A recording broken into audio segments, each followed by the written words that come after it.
I do a lot of things very hands-on. Sometimes the men, our male counterparts in this industry, are not really well acquainted with women that are hands-on and kind of do everything. Not because there aren't any, but because it's a fucking boys club. We are in an industry that is predominantly run by men. So sometimes for me, it's like, how do I make you take me seriously long enough for you to hear this song? I just need you to hear the music. Like, I don't even care if you like me personally, but just like listen to the music, because that's why I'm here. I'm Sintoria. I make music for Black femmes. It's for Black people that just innately ooze feminine energy. They are a part of me. So definitely them first, and then everybody else later.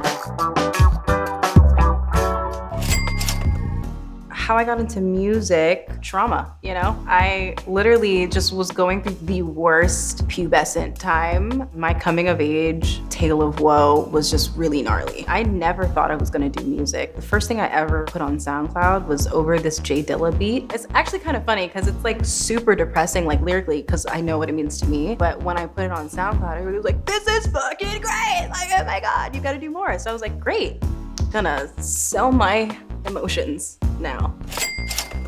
I'm from the San Fernando Valley in California. What influenced me the most was growing up around a lot of Latino culture and music and food and beautiful people. Where I grew up, the neighborhoods that I grew up in, it didn't really make sense for you to not know at least some Spanish. And then all my friends in the neighborhood spoke Spanish as their first language, and the music that they listened to heavily influenced me. And then my family background is we're Caribbean. My mom's from Queens. If you're from Queens, you know why I'm saying this. That's all that needs to be said. Well, I'm not gonna say Beyonce to be obvious, but if I had to choose one first, Beyonce. You dumb. No, Beyonce is definitely a big one. Prince is another obvious one because I have him tatted on my hand. The new age ones that really influenced me, Hiatus Kaiyote, Napalm is amazing. Will Smith, actually, her like musical arc from when she started to now is like fucking amazing. Free Runway, Missy Elliott, oh, James Brown, for sure. My favorite lyric of mine that I've ever written, but all the words I've never written rise me up to my feet. I turn my back against the wind, take all my shit, then I leave. My spirit works a mile a minute, and then my mind works slower. Spiritual me, my higher self, has already written the song. I just need to fucking catch up. All the words I've never written rise me up to my feet. I turn my back against the wind, take all my shit, then I leave. I realize that what we had was just a stitch in your seam. Realizing every lie was just a glitch in your stream. Good luck, good luck, good luck. Good luck, good luck, good luck, yeah. I make music for Black femmes, Black girls, Black girls, you know, however you identify, but usually it's for Black people that just innately ooze feminine energy. Them first, because it's never them first. It's always, we like wait for crumbs to fall. I feel like if they don't feel it, if they don't fuck with it, it's whack. They are a part of me, and our experiences are always to some degree similar. So definitely them first, and then everybody else later, you know? I don't have any structure. It's actually very chaotic. There are literally times, more often than not, I'll just write the whole thing in my head. I've got a couple screws loose and I can just hear everything all at once in my head all the time on repeat. Every song I've ever written, I usually stored it in here first, not really on paper. I don't know if that constitutes it as a freestyle. I'm not fucking Lil Wayne, but like, I'm just crazy, that's all. Yeah. Occasionally the toilet. I'm not afraid to say it. I've had some of the best shits of my life, and then boom, it's a hit.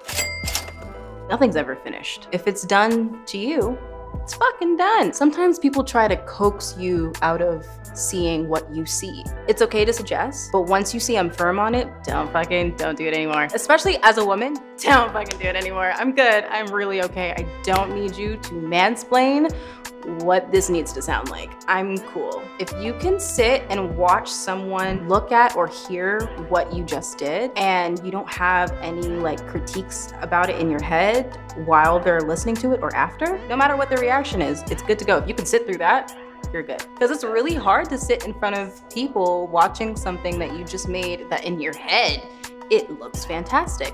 But now it looks a little different now that 2 other people are watching it, because you're like, oh wait, that's kind of, is this fucking awful kind of? Success to me means a few things. Happiness within yourself. And then the second thing is the success of those around you, like community, your family, your friends, the people who helped you get there. Because without that, it's just kind of like, what was it all for? You know what I mean? If it's not to give back, redistribute that success, you're not successful. You're just kind of a pig. You're just kind of like a 1% piece of shit. The biggest challenge that I've faced as an artist, being a woman, I do a lot of things very hands-on. Sometimes the men, our male counterparts in this industry, are not really well acquainted with women that are hands-on and kind of do everything. Not because there aren't any, but because it's fucking boys club. We are in an industry that is predominantly run by men. More likely than not, all of their sessions are, there's a bunch of men in there and there's not a lot of women. And if there are women, they're like not spoken to. So sometimes for me, it's like, how do I make you take me seriously long enough for you to hear this song? I just need you to fucking hear the music. Like, I don't even care if you like me personally, but just like listen to the music, because that's why I'm here. I envy men in that aspect where they don't have to think about that. They just kind of fucking go into the session and it's like, that's what they're there for. It's also really dangerous for us. Sometimes you go into a session and you think it's gonna be like one thing and it's like super legit and everybody wants to work. And then you realize it's not that at all. That is really difficult, especially when you spend hours and hours and hours pouring your heart and soul into fucking 6 tracks that you just want to show somebody and they're just like, yeah, what's your sign? It's like, great, another one bites the dust. I implore every woman that's watching this, if you've ever been in this predicament, you know, if somebody doesn't say hi to you or shake your hand, stand in his face and say, hey, I'm a person. Hi, nice to meet you, I'm the shit. Just like that, works every time. If I had an unlimited budget, my dream project, I would do like a bundle project of like fucking climate change and reparations. Oh, fuck yeah, I'm doing both. And not just like the reparations that apply to me. Everyone's getting their fucking land back. The natives are getting their fucking land back. Hawaiians are getting their fucking land back. Indigenous people are getting their land and rights and ownership to their nationality back. All in this big green deal, and everybody has to sign it and everybody has to do it with a smile on their face and everybody has to hug after. It's in the contract. Article 2, Section 3, Paragraph 2. The most unusual place I've ever recorded music is also very funny because it's usually where I record music and it's in my car. It's like a small car. It's a little old. It's a 2000 Lexus, but it's leather interior. It's compact. It's really dead in there. Like, I recommend anybody who's like recording on a budget. A lot of my discography I recorded on a USB mic and you'd never be able to tell because I'm in my car and it's like cutting out all of the noise, all the white noise. I have a cousin, her name is Lovis, and I showed her, this was like the first couple of real things that I was starting to compile for like my first project or EP or whatever. And I showed it to her. It was maybe 6 seconds into the song and she like screamed and like hugged me, like pulled me in and like started tearing up and she just was like, thank you, thank you, thank you, thank you. And I think it was from a place of just like what I was talking about earlier, your experiences coming to life in a song. And sometimes other people who experience these things don't really have the tools to verbalize it musically. So it just kind of felt like I just took the words out of her mouth and it was really sweet. I made someone gag. I was like, wow, look at me.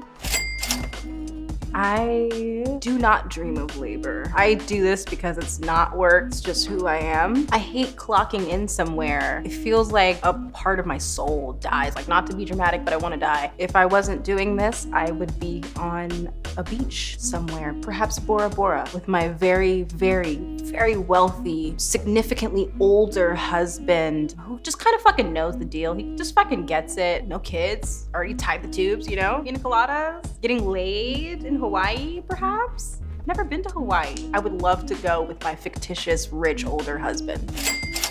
Watching my auntie, Stephanie Mills, on stage, she came out after the Gap Band and before Patti LaBelle. I've never seen Patti LaBelle in concert ever. And I'm sitting there watching her sing her fucking face off. And she has her hairstylist come on stage and re-glue the lace on her wig. And she's like fucking taking off her heels and she's like singing and they're like reapplying the fucking, fanning the fucking, oh my God, are you kidding me? A diva. I was like, that's how you fucking do it. That's her fucking stage and she's gonna do whatever the fuck she wants to do. And if she needs to reapply that glue, baby, it's getting done. That's queen shit. She's fucking like, nah, nah, nah, and her fucking hairstylist is just like, and he's low-key like he does this every day. Like he knows that at some point every night that this is gonna happen.